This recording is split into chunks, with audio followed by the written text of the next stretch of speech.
Bonjour, madame et monsieur. Je parlerai aujourd'hui des avantages du système de santé privé dans les pays comme les États-Unis et la Chine.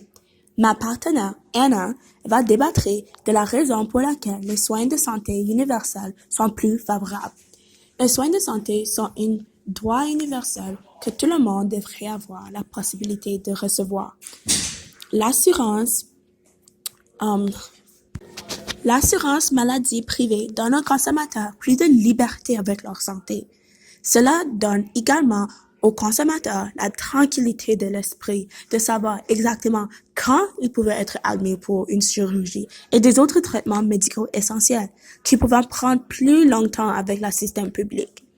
Il y a quelques années passées que je suis entrée en contact avec le système de santé public canadien alors que été à un tournoi de rugby à dehors de la ville. J'ai passé près de 4 longues heures dans la salle d'attente avec un ligament creusé avant de voir un médecin.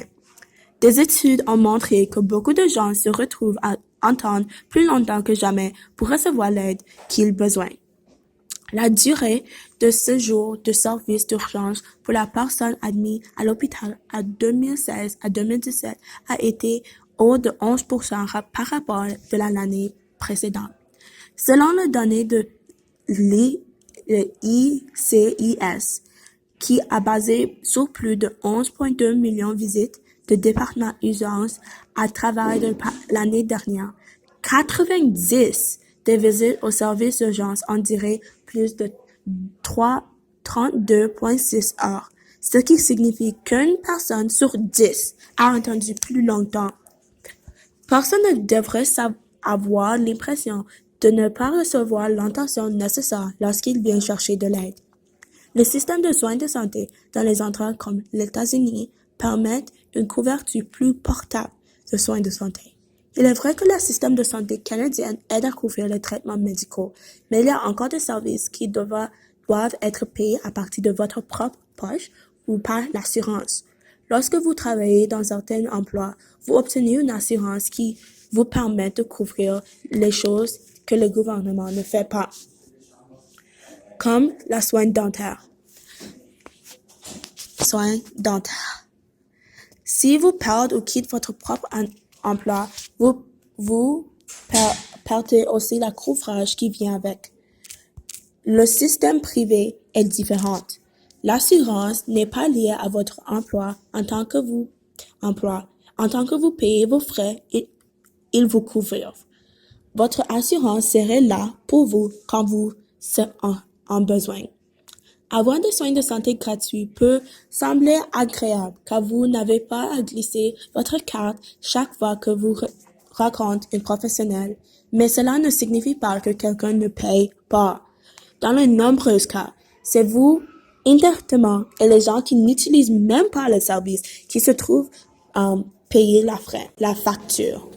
Le gouvernement canadien a dépensé 282 milliards de dollars en 2017 pour le programme de santé. Cela est une augmentation de 3,9% par l'année précédente. Ce montant représente 11,5% du produit intérieur brut du Canada, ce qui correspond à 6 604 dollars par Canadien. Certaines provinces canadiennes consacrent 40% de leur budget aux soins de santé. Cela réduit le financement d'autres programmes tels que l'éducation et l'infrastructure. Ce sont d'argent est une des origines de dette de l'économie canadienne qui prendra des années pour se rétablir. Avec la vieillesse de la population, le nombre de visiteurs à l'hôpital est principalement des personnes âgées. Ce n'est pas les contribuants de l'économie. Ils ne travaillent plus et leur impôt monte à bien rien. Les jeunes membres de société qui se viennent d'entrer dans la main-d'œuvre trouveront que la majorité de leur salaire disparaît chaque mois à cause de leur gouvernement. Avec le système privé, moins d'argent serait pris par le gouvernement. Quand quelque chose est gratuit, les gens ont la tendance à oublier son importance. Personne ne peut pense pas aux millions de dollars que le gouvernement dépense pour chaque radiographie qui est prise ou visite inutile aux médecins. Sans système universel, beaucoup de gens seraient plus conscients et prendre leurs meilleures étapes pour rester en bonne santé. Des études de l'ICIS montrent que 1 sur 5 visites à la salle d'urgence sont inutiles et les rhumes ont été la raison commune pour cet nombre. Cela élevant à plus de 1 million de soins potentiellement inutiles, ce qui ralentit les temps d'attente et augmente les dettes canadiennes. La capacité de choisir comment l'argent est dépensé, quel médecin il-tu voyant et quand il obtenir de voir un spécialiste est quelque chose que tous les Canadiens n'ont pas le luxe d'avoir comme notre voisin, les Américains. Merci pour l'écouter nos podcasts, débats sur notre sujet sur la santé. Le soin de santé universel est un système de santé qui offre des services médicaux à tous les citoyens. Le gouvernement fédéral l'offre à tous les citoyens, quelle que soit leur capacité de payer.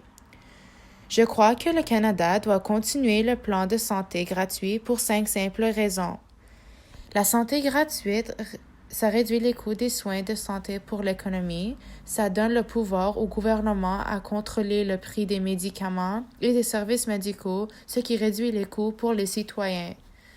Cela oblige les hôpitaux et les médecins à fournir le même niveau de service à chaque client de manière égale, créer une population de meilleure santé et finalement sauver les enfants.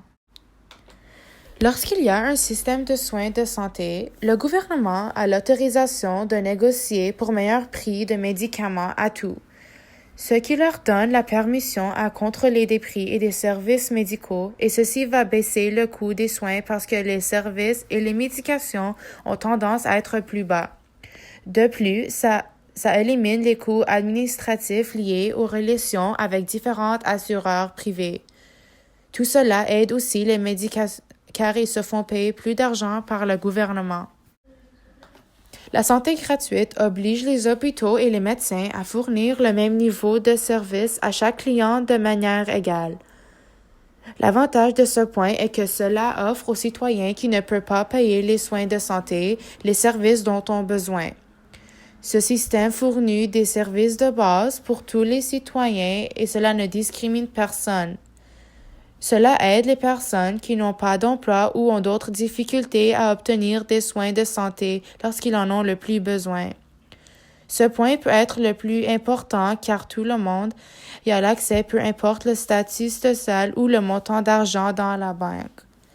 De plus, ça démontre qu'aucune vie humaine est plus importante que l'autre et que les pauvres peuvent recevoir le même type de soins qu'aux riches. La santé gratuite pour le public donne beaucoup d'avantages. Premièrement, ça va réduire les montants des maladies puisque tout le monde a l'accès à la santé gratuite. Deuxièmement, ça va créer un environnement plus propre et meilleur pour vivre. Aux États-Unis, 46% des patients sont allés à la salle d'urgence parce qu'ils n'avaient pas d'autre endroit pour se faire soigner. Ils ont utilisé la salle d'urgence comme un médecin de soins primaires. Ce problème, c'est une grande raison pour laquelle il y a une hausse de coûts de soins médicaux. Quand les jeunes enfants ont l'accès à recevoir le soin dont ils ont besoin pour une bonne santé, c'est comme une base pour avoir un futur de succès. De plus, les enfants qui ont de l'éducation de santé et ressources de soins sont moins probables de commettre des crimes, profiter des programmes d'aide sociale ou de traiter des maladies chroniques quand ils seront des adultes. L'éducation de la santé, ça enseigne et guide les familles à faire des meilleurs choix et prévenir des maladies chroniques.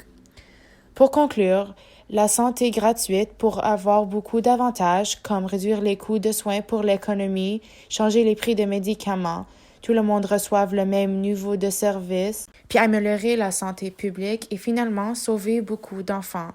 Merci beaucoup d'écouter notre podcast et à la prochaine.